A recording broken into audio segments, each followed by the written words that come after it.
Total कितने standard है उसके बारे में बात करने वाले हैं। तो देखो सबसे पहले ये आपके पास देखो ये हमने इंफॉर्मेशन ली है एनईबीएस बुक से ली है, आप जाके वहाँ पे भी इसको वेरीफाई कर सकते हैं। तो पहले सबसे पहले बताता हूँ, हम बात करें किसकी, एएसी की, चैप्टर 1 की, यानी एएसी। ये हमारा कौन सा है, ये हमारा फर्स्ट चैप्टर है, ठीक है। अगर हम बात करें, अब बात करें किसके बारे में, स्टैंडर्ड के बारे में। पहले तो भाई आपको स्टैंडर्ड पता होना चाहिए। देखो मैंने कितने बताया था, टोटल 13 स्टैंडर्ड होते हैं, ठीक है। कोई बता सकता है ऑब्जेक्टिव एलिमेंट कितने होते हैं इसमें, आपके 87 ऑब्जेक्टिव एलिमेंट होते हैं, ये आपको याद करना है, ठीक है। उसके बाद हम बात करते हैं हमारा जो पहला स्टैंडर्ड है। देखो कैसे हम इसको देखते हैं कि स्टैंडर्ड कौन सा है, और तो 13 बताइए। यहाँ सबसे पहले आपका लिखा हुआ एएसी, ये आपका चैप्टर हो गया, सेकंड हो गया आपका 1, ये हो गया आपका स्टैंडर्ड। और जब आपके आगे इसके 1 के नीचे लिखा होता है A B C D D E F, इस तरह से ये होते हैं आपके ऑब्जेक्टिव एलिमेंट। किसी भी स्टैंडर्ड में 1 2 या 4 या 5 या 6 कितने भी ऑब्जेक्टिव एलिमेंट हो सकते हैं, ठीक है। ये डिफाइन करता है स्टैंडर्ड के बिहाफ पे। लेकिन अभी हम आपको सिर्फ स्टैंडर्ड के बारे में बता रहे हैं कि आपके स्टैंडर्ड में डॉक्यूमेंट कौन कौन से होते हैं। यहाँ से आपको थोड़ा आइडिया हो जाएगा कि हमें पर चैप्टर के लिए कितने डॉक्यूमेंट की रिक्वायरमेंट रहती है। यहाँ पे हम आपको सब कुछ बताने वाले हैं। जो पहला है हमारा, the organisations define display the health care services that is provide. ये बोल रहा है, ये जो हमारा पहला स्टैंडर्ड बोल रहा है कि भाई आपके हॉस्पिटल में जो भी सर्विसेज अवेलेबल हैं, जैसे आपको नेफ्रोलॉजी हो गया, कार्डियोलॉजी हो गया, ऑर्थोपेडिक हो गया, उसके बाद न्यूरोसर्जन हो गया, यूरोलॉजी हो गया, या आपके जनरल सर्जरी हो गई, जो भी सर्विसेज आपका हॉस्पिटल प्रोवाइड कर रहा है वो आपको डिस्प्ले करनी होती है। उसमें सबसे पहले जो भी सर्विसेज क्लिनिकल सर्विसेज आपके हॉस्पिटल में वो आपको डिस्प्ले करनी है। उसके बाद में आपके पास में जो सपोर्ट सर्विसेज हैं उसको डिस्प्ले करना है। उसके बाद में जो आपके पास में 24/7 सर्विसेज वो भी इसमें होनी चाहिए। उसके बाद आती है आउटसोर्स सर्विसेज। आउटसोर्स सर्विसेज वो सर्विसेज होती हैं जो आपका ऑर्गेनाइजेशन प्रोवाइड नहीं करता, उसके लिए पेशेंट आप दूसरे हॉस्पिटल में रेफर करते हैं, ये आपको पता होना चाहिए। दूसरा, आप इसे आइडेंटिफाई कैसे करोगे कि किसी हॉस्पिटल में स्कोप ऑफ सर्विसेज है या नहीं है। मैं आपको एग्जांपल के तौर पर बता दूं, जब आप किसी हॉस्पिटल के रिसेप्शन एरिया में या फिर आप ओपीडी एरिया में जाते हो, वहां पे एक बोर्ड डिस्प्ले होता है जिसका नाम होता है स्कोप ऑफ सर्विसेज। मोस्टली ये लोगों ने देखा होगा। इसमें क्या होता है, वो ऑर्गेनाइजेशन जो भी सर्विस प्रोवाइड कराता है वो डिस्प्ले होती है। इसमें मोस्टली जो आपकी सर्विसेज होती है वो बायलिंगुअल होती है। ये आपको ध्यान रखना है कि यदि आप हिंदी में हैं, ये सपोज करो आप यूपी में हैं या उत्तराखंड में हैं, तो आप यहाँ पे हिंदी भाषी लोग ज्यादा हैं तो हिंदी ज्यादा बोलते हैं। ऐसा नहीं है आपको स्कोप सर्विस हिंदी में बनानी है, आपको बायलिंगुअल पहले इंग्लिश, सेकंड जो भी आपकी लैंग्वेज है वो। अगर आप पंजाब से हैं तो आप पहले अपनी पंजाबी रख सकते हैं, सेकंड में आपकी इंग्लिश होगी। हरियाणा में फर्स्ट में आप हरियाणी रख सकते हैं, सेकंड में आपकी इंग्लिश होगी। तो आप किसी भी स्टेट में रहते हो तो आपको अपनी एक कॉमन लैंग्वेज रखनी है जो आपकी नेटिव लैंग्वेज है, सेकंड आपको इंग्लिश रखनी है, ठीक जी। ऐसा क्यों, क्योंकि ऐसा होता है जब कि कुछ पेशेंट्स ऐसे आते हैं जिनको हिंदी समझ में नहीं आते, वो इंग्लिश में आइडेंटिफाई कर लेता है कि यहाँ पे कौन कौन सी सर्विसेज अवेलेबल है। नेक्स्ट हो गया हमारा AAC2, the organisation have well defined registration and admission process. देखो आपके पेशेंट में आईपीडी में या फिर ओपीडी में कोई पेशेंट आता है तो उसका रजिस्ट्रेशन प्रोसेस क्या है या फिर उसका एडमिशन प्रोसेस क्या, इसके लिए आपके पास में क्या होना चाहिए, आपके पास में एक SOP होनी चाहिए कि कोई पेशेंट आपका ओपीडी में आता है, आईपीडी में आता है तो उसका रजिस्ट्रेशन किस बिहाफ पे होना। उसके बाद में जब सपोज करो कोई पेशेंट आपका आईपीडी में एडमिट हो रहा है तो वहां पे एक आपको कंसेंट भी फिल कराना होता है जिसे बोलते हैं हम जनरल कंसेंट। इसके बारे में आपको थोड़ी ध्यान करना है, वो मैंडेटरी है, ठीक है। उसके और जो कंसेंट होते हैं वो हमेशा बायलिंगुअल होते हैं, कभी भी सिंगल लैंग्वेज में नहीं होते। यदि आप इंग्लिश में आपके पास कंसेंट है और आप यूपी या उत्तराखंड से है तो हिंदी में भी होना चाहिए। इसका रीजन क्या है, क्योंकि जो कंसेंट में लिखा हुआ है वो पेशेंट को समझ में आना चाहिए। बाई चांस पेशेंट को हिंदी आती है, इंग्लिश नहीं आती और अपनी कंसेंट इंग्लिश में दिया है तो उसे कुछ भी समझ में नहीं आएगा, तो इसलिए उसका बायलिंगुअल होना बहुत जरूरी है। उसके बाद बात करते हैं हम AAC3 का। इसमें क्या, there is a appropriate mechanism for transfer. यानी देखो जब कोई आपका पेशेंट होता है या तो आप उसे इन ट्रांसफर करते हैं, डिपार्टमेंट में ट्रांसफर करते हैं या आउटसोर्स डिपार्टमेंट यानी किसी और हॉस्पिटल में उसको ट्रांसफर करते हैं, तो आपके पास में एक प्रॉपर प्रोटोकॉल होना चाहिए, यानी एक SOP होनी चाहिए कि किस बिहाफ पे आपका सिस्टम क्या है किसी पेशेंट को ट्रांसफर करने का, वो आपको पता होना चाहिए। उसके बाद में आता है रेफरल पेशेंट, ठीक है। रेफरल पेशेंट में यहाँ पे आपका रेफरल फॉर्म होना बहुत जरूरी है। इसमें भी आपका क्या होना चाहिए, आपकी एसओपी होनी चाहिए, उसके बाद में रेफरल फॉर्म होना चाहिए, ठीक है, ये मैंडेटरी है। उसके बाद आता है number 4 AAC4, patient care for the organisations undergo stabilise initial assessment. ये बहुत ज्यादा मैंडेटरी है। ये आपके लिए, देखो जब कोई पेशेंट आपके हॉस्पिटल में आता है तो वहां पे उसका इनिशियल असेसमेंट होता है। तो मेन क्या होता है, देखो आपका जो इनिशियल असेसमेंट होता है 3 जगह होता है। पहला आपका ER में होता है, सेकंड आपका OPD में होता है, और थर्ड आपका IPD में होता है। भाई देखो, OPD का आउटडोर पेशेंट होता है, IPD का मतलब इंडोर पेशेंट होता है, ER का मतलब इमरजेंसी होता है। ये आपको समझ लेना है। अगर नहीं पता है तो आप हमारे प्रीवियस वीडियो देख सकते हो, उसमें हमने जो भी हमारी एप्रीवेट है इनके हमने फुल डिटेल बताई हुई है, जिससे आपको समझ में आ जाएगा। उसके बाद में क्या होता है कि इसका एक रिकॉर्ड भी रखा जाता है। रिकॉर्ड में क्या होता है कि आपकी एक तो SOP हो गई इनिशियल असेसमेंट के लिए, उसके बाद आपका फॉर्म होगा, ठीक है। थर्ड, इसमें आपका रजिस्टर भी होगा, एक रजिस्टर यानी रिकॉर्ड भी होगा। इस रिकॉर्ड से हम आइडेंटिफाई क्या करते हैं, यहाँ पे निकालते हैं हम टैट, जिसे बोलते हैं हम टर्न अराउंड टाइम। तो ये जो टर्न अराउंड टाइम होता है, ये 2 लोगों के लिए निकलता है। डॉक्टर के लिए कि डॉक्टर ने इनिशियल असेसमेंट कितने टाइम में की है पेशेंट की, और नर्सिंग ने कितने टाइम में की है। तो ये दोनों चीजें इससे आइडेंटिफाई होती हैं। उसके बाद में जब आपका नेक्स्ट आता है आपका AAC5, patient care for by the organisation undergo regular reassessment. देखो जब आपका इनिशियल असेसमेंट हो जाता है, सपोज कोई पेशेंट आपका इमरजेंसी में आया और उसका इनिशियल असेसमेंट हुआ और वो एडमिट हो गया आपका ICU में, तो वहां आपका रेगुलर रीअसेसमेंट होना है डेली बेसिस पे, ठीक है। उसके बाद नेक्स्ट आ गया AAC6, laboratory services are covered as per scope of services of the organisations. देखो अगर आपका पेशेंट कोई OPD में आया या IPD में आया हुआ है तो वहां पे उसको इन्वेस्टिगेशन भी मैंडेटरी है, वो रेडियोलॉजी में भी जा सकता है, पैथोलॉजी में भी जा सकता है। तो उसके लिए यदि आपका लैब में जा रहा है यानी पैथोलॉजी में जा रहा है तो वहां पे आपको स्कोप ऑफ सर्विसेज डिस्प्ले करनी पड़ेंगी। इसका मतलब जो भी सर्विसेज आप प्रोवाइड करा रहे हो वो आपको डिस्प्ले करनी पड़ेगी, ठीक है। उसके बाद में नेक्स्ट आता है आपका सेम वही है, आपको हिंदी इंग्लिश में दोनों रखना है, ठीक। उसके बाद AAC7, there is a stabilised laboratory quality assurance and safety programme. आपके पास में लैब का क्वालिटी एश्योरेंस प्रोग्राम भी होना चाहिए और सेफ्टी प्रोग्राम भी होना चाहिए, क्योंकि मोस्टली जो आपका पेशेंट जो आपका स्टाफ लैब में काम कर रहा है उसे कोई प्रॉब्लम ना हो जाए। जैसे MSDS होता है, उसके बारे में मैं आपको नेक्स्ट वीडियो में बताऊंगा। उसके बाद आता है नेक्स्ट आता है आपका AAC8, इमेजिंग सर्विसेज। ये आता है आपका रेडियोलॉजी से, जो आपको रेडियोलॉजी डिपार्टमेंट होता है, ठीक है, रेडियोलॉजी। इसमें क्या बोल रहा है, imaging services are provide as per the scope of services the organisation.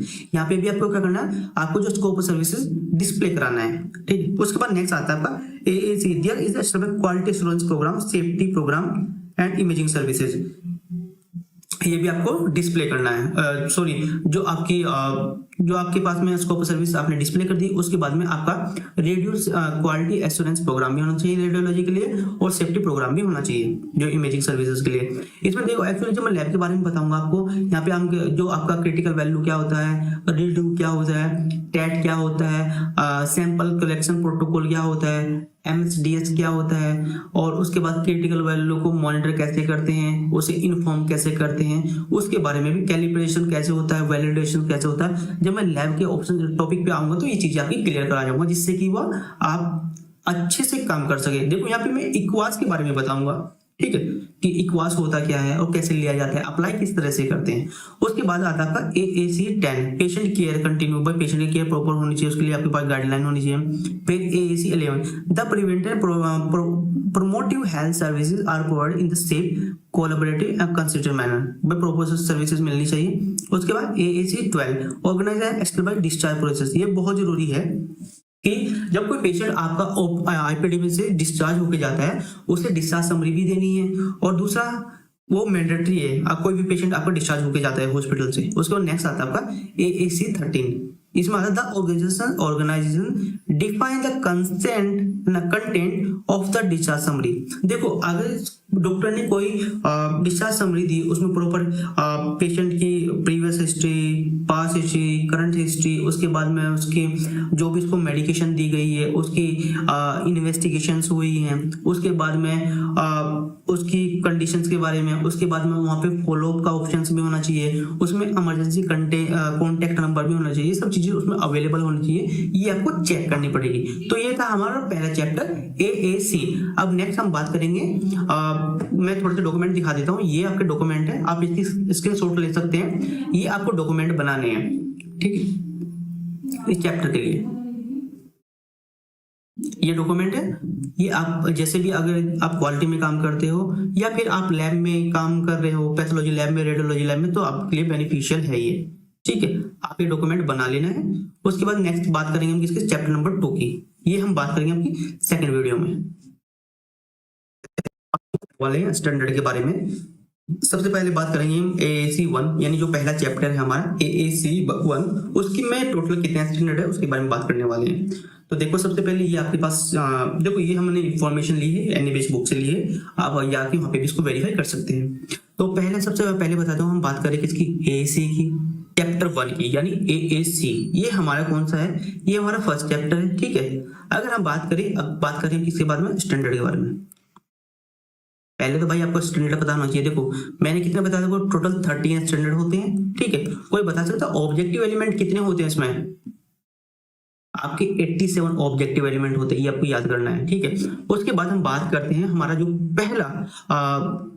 पहला स्टैंडर्ड है। देखो कैसे हम इसको देखते हैं कि स्टैंडर्ड कौन सा है, और आपको 13 बताइए। यहाँ सबसे पहले आपका लिखा हुआ AAC, ये आपका चैप्टर हो गया, सेकंड हो गया आपका 1, ये हो गया आपका स्टैंडर्ड। और जब आपके आगे इसके 1 के नीचे लिखा होता है ABCDEF, इस तरह से ये होते हैं आपके ऑब्जेक्टिव एलिमेंट।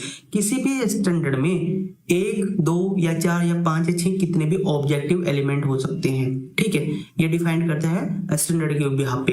लेकिन अभी हम आपको सिर्फ स्टैंडर्ड के बारे में बता रहे हैं कि आपके स्टैंडर्ड में डॉक्यूमेंट कौन कौन से होते हैं। यहाँ से आपको थोड़ा आइडिया हो जाएगा कि हमें पर चैप्टर के लिए कितने डॉक्यूमेंट की रिक्वायरमेंट रहती है। यहाँ पे हम आपको सब कुछ बताने वाले हैं। जो पहला हमारा, the organisations define display the health care services that is a provide. ये बोल रहा है, ये जो हमारा पहला स्टैंडर्ड बोल रहा है कि भाई आपके हॉस्पिटल में जो भी सर्विसेज अवेलेबल है, जैसे आपको नेफ्रोलॉजी हो गया, कार्डियोलॉजी हो गया, ऑर्थोपेडिक हो गया, उसके बाद न्यूरोसर्जन हो गया, यूरोलॉजी हो गया, या आपके जनरल सर्जरी हो गई, जो भी सर्विसेज आपका हॉस्पिटल प्रोवाइड कर रहा है वो आपको डिस्प्ले करनी होती है।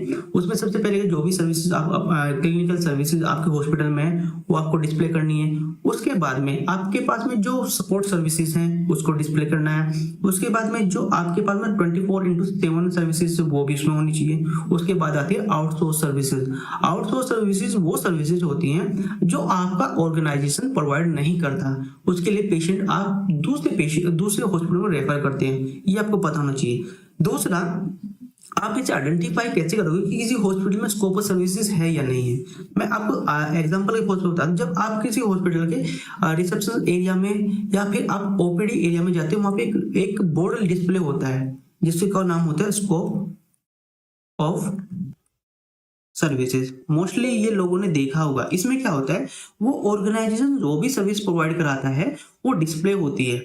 इसमें मोस्टली जो आपकी सर्विसेज होती है वो बायलिंगुअल होती है। ये आपको ध्यान रखना है कि यदि आप हिंदी में हैं, ये सपोज करो आप यूपी में हैं या उत्तराखंड में हैं, तो आप यहाँ पे हिंदी भाषी लोग ज्यादा हैं तो हिंदी ज्यादा बोलते हैं। ऐसा नहीं है आपको स्कोप सर्विस हिंदी में बनानी है, आपको बायलिंगुअल पहले इंग्लिश, सेकंड जो भी आपकी लैंग्वेज है वो। अगर आप पंजाब से हैं तो आप पहले अपनी पंजाबी रख सकते हैं, सेकंड में आपकी इंग्लिश होगी। हरियाणा में फर्स्ट में आप हरियाणी रख सकते हैं, सेकंड में आपकी इंग्लिश होगी।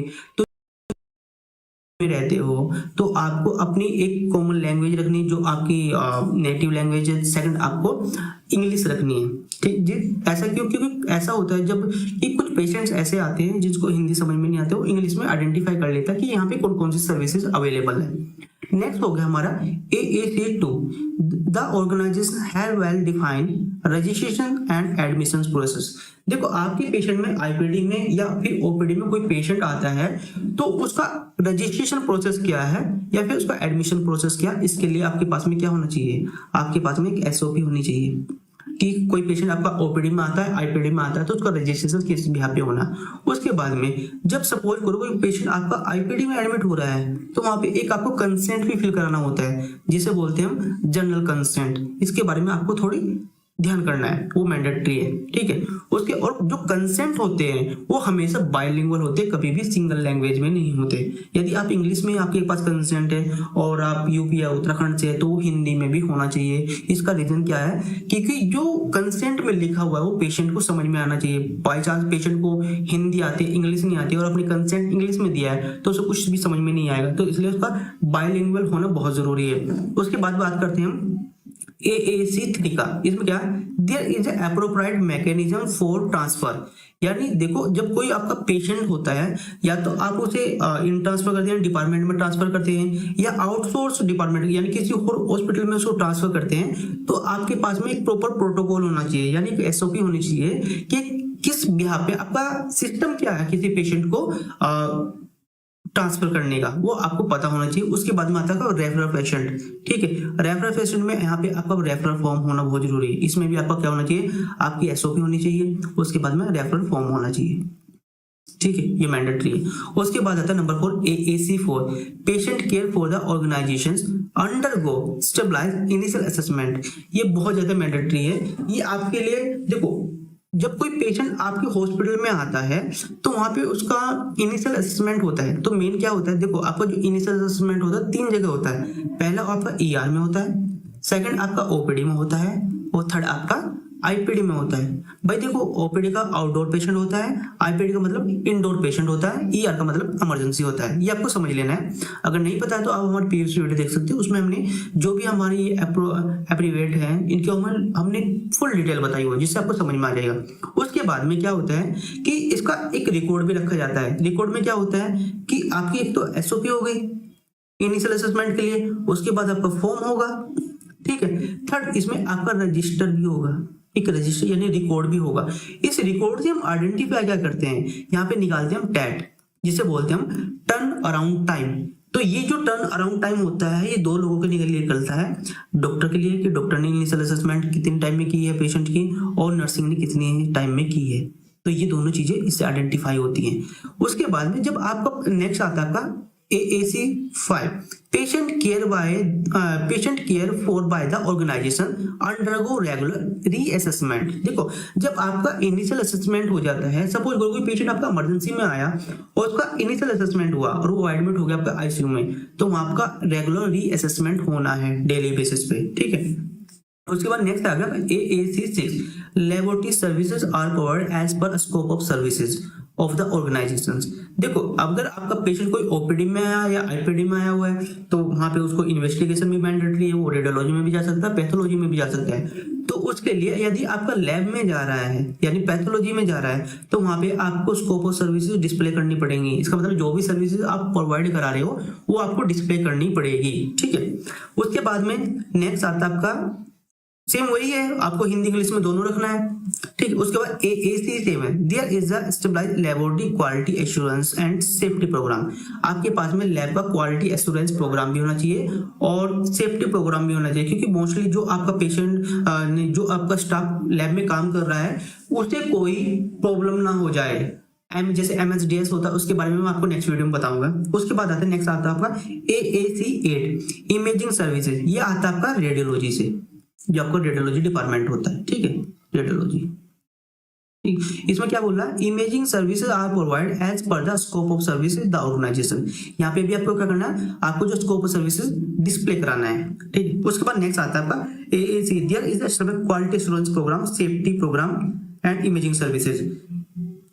ये भी आपको डिस्प्ले करना है। सॉरी, जो आपके पास में स्कोप सर्विस आपने डिस्प्ले कर दी, उसके बाद में आपका रेडियो क्वालिटी एश्योरेंस प्रोग्राम भी होना चाहिए रेडियोलॉजी के लिए, और सेफ्टी प्रोग्राम भी होना चाहिए जो इमेजिंग सर्विसेज के लिए। इसमें देखो, एक्चुअली जब मैं लैब के बारे में बताऊंगा आपको, यहाँ पे हम जो आपका क्रिटिकल वैल्यू क्या होता है, रीड क्या होता है, टैट क्या होता है, सैंपल कलेक्शन प्रोटोकॉल क्या होता है, MSDS क्या होता है, और उसके बाद क्रिटिकल वैल्यू को मॉनिटर कैसे करते हैं, उसे इन्फॉर्म कैसे करते हैं, उसके बारे में भी कैलिब्रेशन कैसे होता है, वैलिडेशन कैसे होता है। जब मैं लैब के ऑप्शन टॉपिक पे आऊंगा तो ये चीजें आपकी क्लियर करा जाऊंगा, जिससे कि वह आप अच्छे से काम कर सके। देखो यहाँ पे मैं इक्वास के बारे में बताऊंगा, ठीक है, कि इक्वास होता क्या है और कैसे लिया जाता है, अप्लाई किस तरह से करते हैं। उसके बाद आता है आपका AAC 10, patient care continue by, patient की केयर प्रॉपर होनी चाहिए, उसके लिए आपके पास गाइडलाइन होनी चाहिए।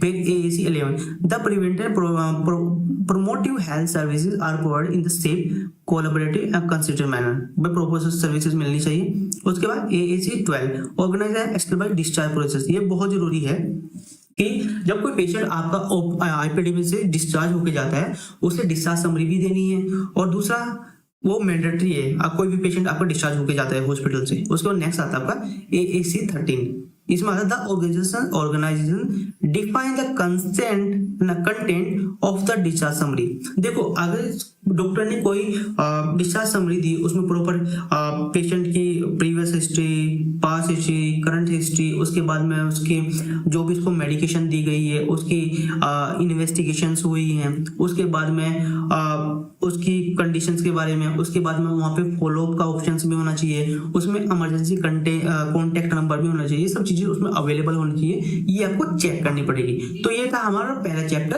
AAC। अब नेक्स्ट हम बात करेंगे, मैं थोड़े से डॉक्यूमेंट दिखा देता हूँ, ये आपके डॉक्यूमेंट है, आप इसकी स्क्रीनशॉट ले सकते हैं, ये आपको डॉक्यूमेंट बनाने हैं, ठीक है, इस चैप्टर के लिए ये डॉक्यूमेंट है। ये आप जैसे भी अगर आप क्वालिटी में काम करते हो या फिर आप लैब में काम कर रहे हो, पैथोलॉजी लैब में, रेडियोलॉजी लैब में, तो आपके लिए बेनिफिशियल है ये, ठीक है, आप ये डॉक्यूमेंट बना लेना है। उसके बाद नेक्स्ट बात करेंगे हम किसके, चैप्टर नंबर 2 की, ये हम बात करेंगे आपकी सेकंड वीडियो में। सबसे पहले बात करेंगे हम AAC 1, यानी जो पहला चैप्टर है हमारा AAC 1, उसकी में टोटल कितने स्टैंडर्ड है उसके बारे में बात करने वाले हैं। तो देखो सबसे पहले ये आपके पास देखो ये हमने इंफॉर्मेशन ली है एनईबीएस बुक से ली है, आप जाके वहाँ पे भी इसको वेरीफाई कर सकते हैं। तो पहले सबसे पहले बताता हूँ, हम बात करें किसकी, AAC की, चैप्टर 1 की, यानी AAC। ये हमारा कौन सा है, ये हमारा फर्स्ट चैप्टर है, ठीक है। अगर हम बात करें किसके बारे में, स्टैंडर्ड के बारे में। पहले तो भाई आपको स्टैंडर्ड पता होना चाहिए। देखो मैंने कितने बताया था, टोटल 13 स्टैंडर्ड होते हैं, ठीक है। कोई बता सकता है ऑब्जेक्टिव एलिमेंट कितने होते हैं इसमें, आपके 87 ऑब्जेक्टिव एलिमेंट होते हैं, ये आपको याद करना है, ठीक है।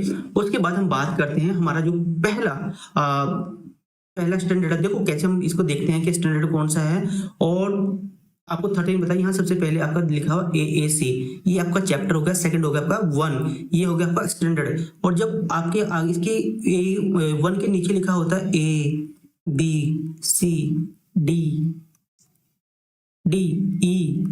इस तरह से ये होते हैं आपके ऑब्जेक्टिव एलिमेंट। किसी भी स्टैंडर्ड में 1, 2 या 4 या 5 या 6 कितने भी ऑब्जेक्टिव एलिमेंट हो सकते हैं, ठीक है। ये डिफाइन करता है स्टैंडर्ड के बिहाफ पे।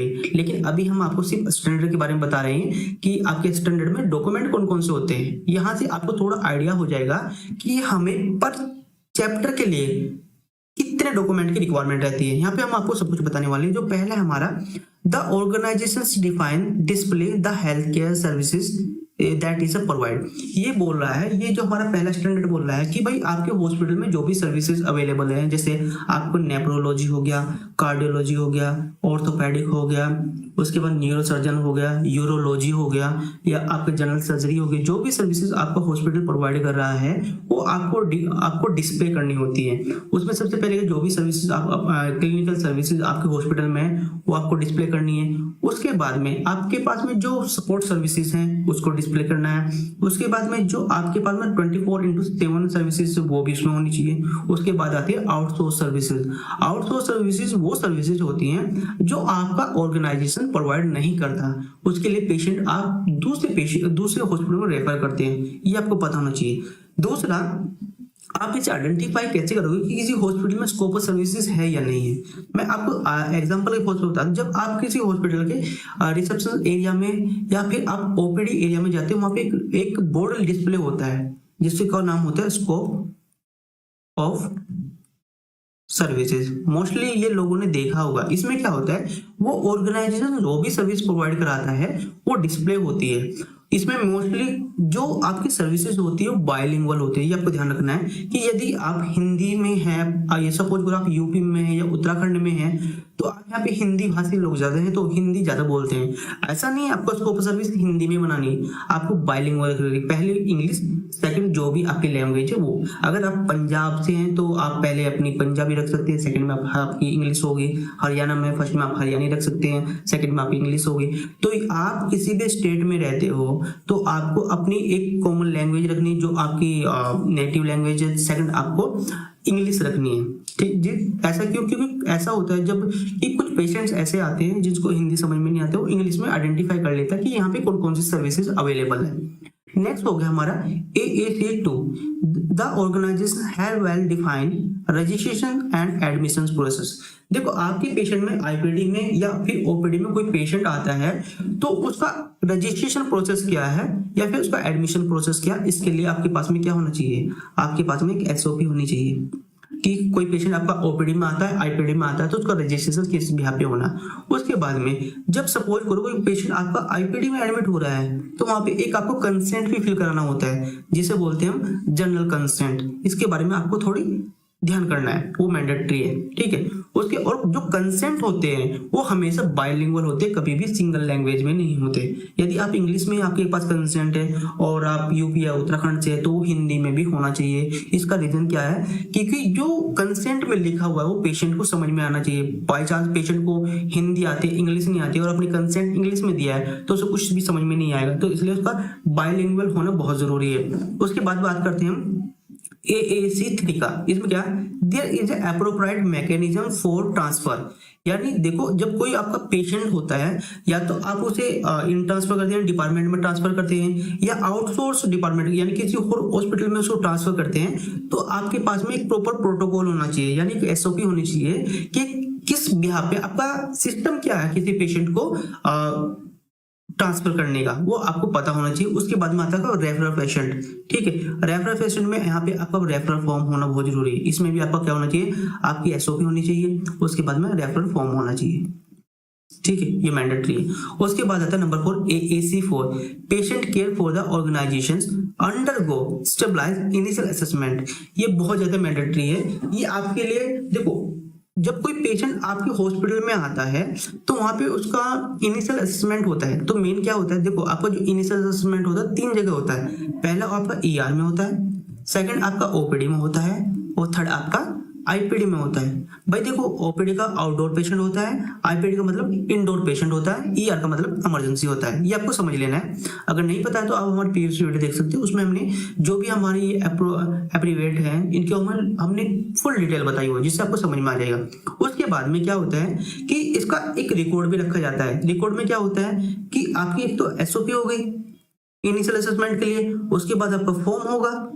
ठीक है, थर्ड इसमें आपका रजिस्टर भी होगा, एक रजिस्टर यानी रिकॉर्ड भी होगा। इस रिकॉर्ड से हम आइडेंटिफाई क्या करते हैं? यहाँ पे निकालते हैं हम टैट, जिसे बोलते हैं हम टर्न अराउंड टाइम। तो ये जो टर्न अराउंड टाइम होता है ये 2 लोगों के लिए निकलता है। डॉक्टर के लिए कि डॉक्टर ने इनिशियल असेसमेंट कितने टाइम में की है पेशेंट की, और नर्सिंग ने कितने टाइम में की है। तो ये दोनों चीजें इससे आइडेंटिफाई होती हैं। उसके बाद में जब आपका नेक्स्ट आता है आपका AAC5, patient care for by the organisation undergo regular reassessment. देखो जब आपका इनिशियल असेसमेंट हो जाता है, सपोज कोई पेशेंट आपका इमरजेंसी में आया और उसका इनिशियल असेसमेंट हुआ और वो एडमिट हो गया आपका ICU में, तो वहां आपका रेगुलर रीअसेसमेंट होना है डेली बेसिस पे। ठीक है, उसके बाद नेक्स्ट आ गया AAC6, laboratory services are covered as per scope of services of the organisations. देखो अगर आपका पेशेंट कोई OPD में आया या IPD में आया हुआ है तो वहां पे उसको इन्वेस्टिगेशन भी मैंडेटरी है, वो रेडियोलॉजी में भी जा सकता है, पैथोलॉजी में भी जा सकता है। तो उसके लिए यदि आपका लैब में जा रहा है यानी पैथोलॉजी में जा रहा है तो वहां पे आपको स्कोप ऑफ सर्विसेज डिस्प्ले करनी पड़ेंगी। इसका मतलब जो भी सर्विसेज आप प्रोवाइड करा रहे हो वो आपको डिस्प्ले करनी पड़ेगी। ठीक है, उसके बाद में नेक्स्ट आता है आपका सेम वही है, आपको हिंदी इंग्लिश में दोनों रखना है। ठीक है, उसके बाद AAC7, there is a stabilised laboratory quality assurance and safety programme.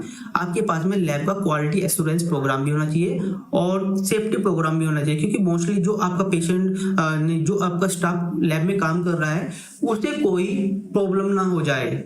जैसे MSDS होता है, उसके बारे में मैं आपको नेक्स्ट वीडियो में बताऊंगा। उसके बाद आता है नेक्स्ट आता है आपका AAC8, इमेजिंग सर्विसेज। ये आता है आपका रेडियोलॉजी से, जो आपको रेडियोलॉजी डिपार्टमेंट होता है। ठीक है, रेडियोलॉजी।